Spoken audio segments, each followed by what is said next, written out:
তো বন্ধুরা, আজকের ভিডিওতে আমি তোমাদেরকে বলবো, তোমরা যখন গেম খেলো, ধরো ক্লাসিক ম্যাচ খেলছো, তোমরা র্যাঙ্কে আছো, র্যাঙ্ক লাগিয়ে যখন ক্লাসিক ম্যাচ খেলো, ধরো এই যে এখন যেরকম আনর্যাঙ্কে আছি, র্যাঙ্কে যাওয়ার পর ক্লাসিক সিলেক্ট করলে তোমরা যদি কোনো ফ্রেন্ডসকে পাঠাও, তখন তোমাদের যদি একটা পপ আপ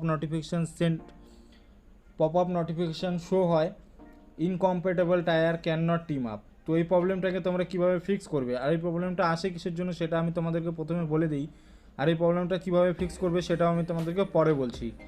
তো প্রথমে বলা যাক এই প্রবলেমটা আসে কিসের জন্য। দেখো, তোমরা যদি ধরো যেরকম আমি সিজনে গিয়ে দেখিয়ে দিচ্ছি,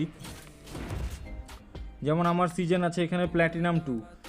তোমরাও যদি প্ল্যাটিনাম 2 বা ডায়মন্ডে থাকো, আর তোমাদের যদি ফ্রেন্ডসরা যাকে তুমি ইনভাইট করছো তারা যদি সিলভার বা সিলভারের যদি নিচে থাকে, ধরো ব্রোঞ্জ বা সিলভার এগুলাতে যদি থাকে, তাহলে তোমাদেরকে এই প্রবলেমটা দেখাবে, এরকম পপ আপ নোটিফিকেশান শো করবে, incompatible tyre can not team up. তো এই প্রবলেমটা তোমরা কীভাবে ফিক্স করবে? ফিক্স করার একটাই সলিউশন আছে, আর এই সলিউশনটা একদম 100% ওয়ার্কিং, তোমাদের কাজ করবে। কীভাবে তোমরা সলিউশনটা করবে?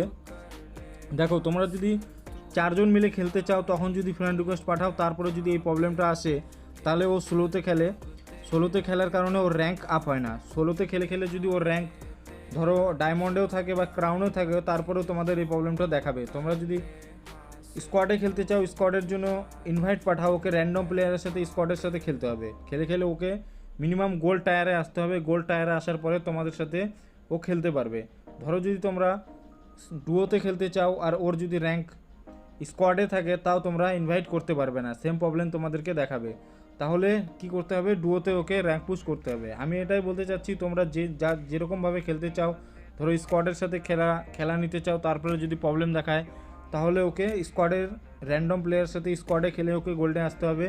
ডুয়োর সাথে যদি খেলতে চাও, ডুয়োতে ইনভাইট করার সময় তোমাদের এই পপ আপ নোটিফিকেশানটা দেখায়, তাহলে ওকে ডুয়োতে র্যান্ডম প্লেয়ারের সাথে খেলে র্যাঙ্ক পুশ করতে হবে। তো আশা করছি তোমাদেরকে পুরো ভিডিওটা বোঝাতে পেরেছি, তো আর তোমাদের কাজও হয়ে গেছে। তো দেখা হচ্ছে নতুন কোনো ভিডিওতে, নতুন কোনো টপিকের সাথে।